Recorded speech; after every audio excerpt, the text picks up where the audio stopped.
Hi you guys, this is a quick tutorial about Microsoft Excel 2010.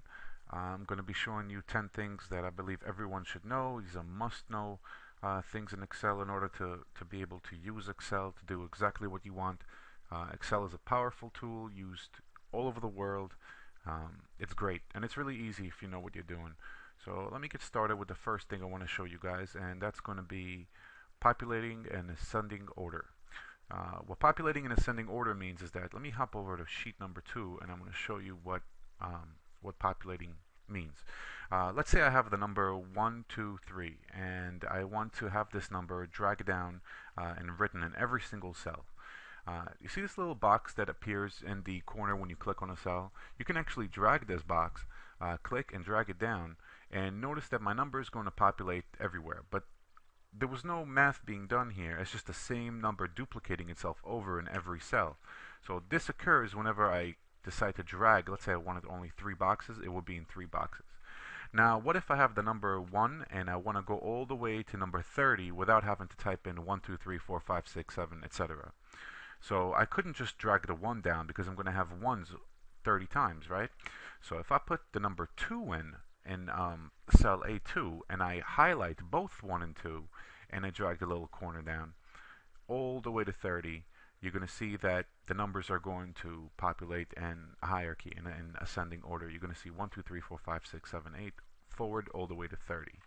So the purpose of this lesson is to show you guys that you can actually copy the contents of one thing, only one thing, by dragging it down, and you can also populate it in ascending order and have it in, you can have, if you have to highlight both cells. That's the key. If I just drag the 1 over it, it's going to overdo the 2 and then overwrite the 2 and then continue down and create a bunch of 1s. But if I have the 2 in there and I highlight both, it'll continue. So let's say I want to do years, for example.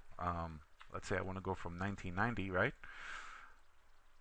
I can drag it down to all the way to 30 and I'm going to have 30 1990s. But let's say I want to go from 1990 to 2020, right? So I put 1990 and then I'm going to put in 1991 and I'm going to highlight both and drag it down to 2030 and I'll have 2019 yet because I'm not using 31, right? My math was off, but you get the idea.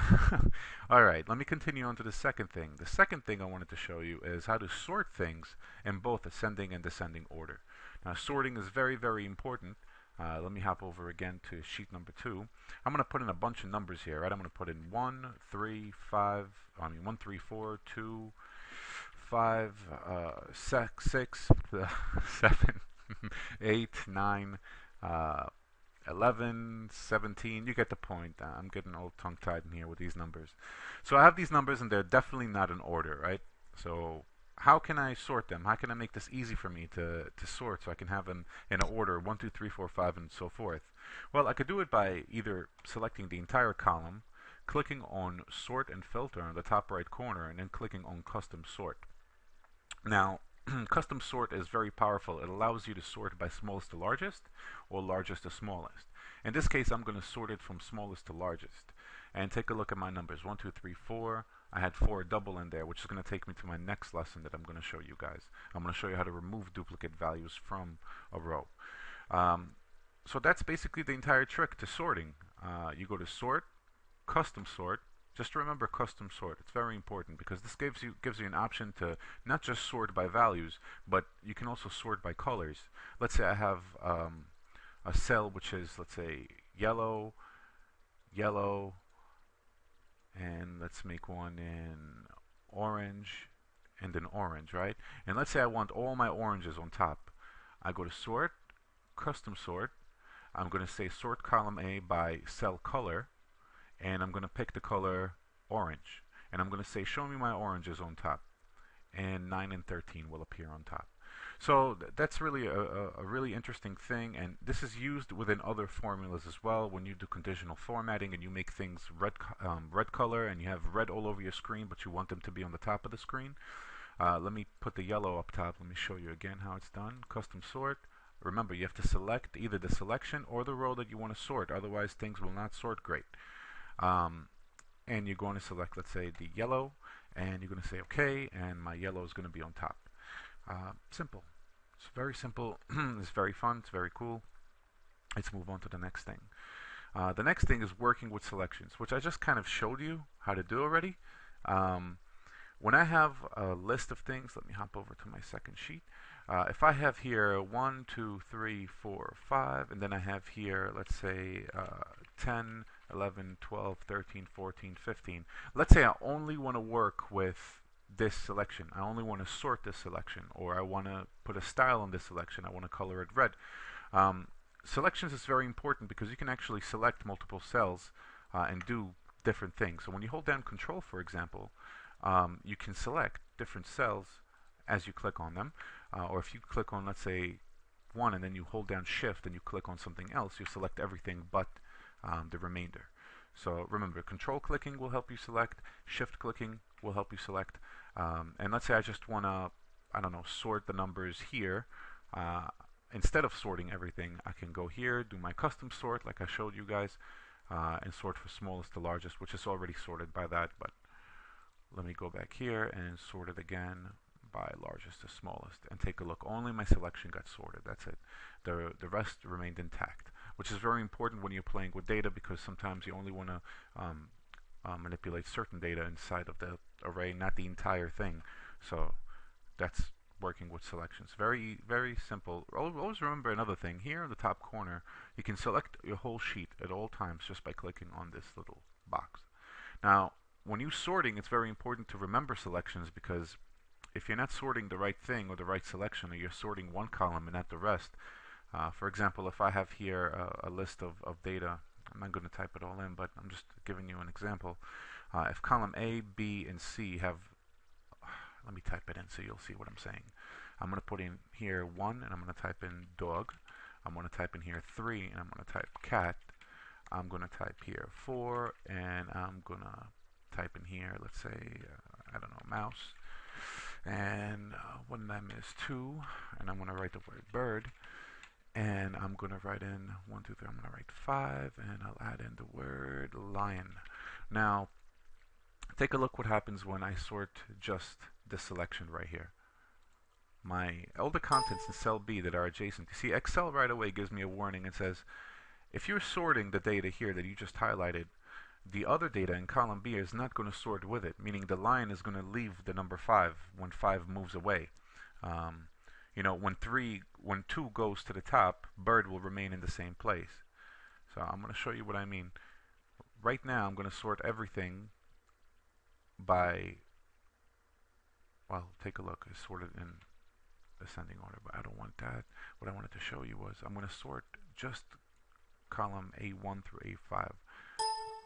And I'm going to say continue with my selection, and I'm going to sort it with smallest to largest. And I just screwed up my whole data now, because what if I wanted bird to stay with the number 2? You see what I'm saying? So, oh, by the way, Control Z is a great tool to undo things. Every time you make a mistake, it's okay, just click Control Z, and it'll undo and take you right back to the beginning. Next thing I wanted to show you is removing duplicate values. Another really nice tool. Let's say you have a crap load of data, and you have, I'll use numbers again, 1, 2, 2, 3, 3, 4, 4, 5, 6, 7, 7, 8, 8, 8, 8, 8, 9, 10.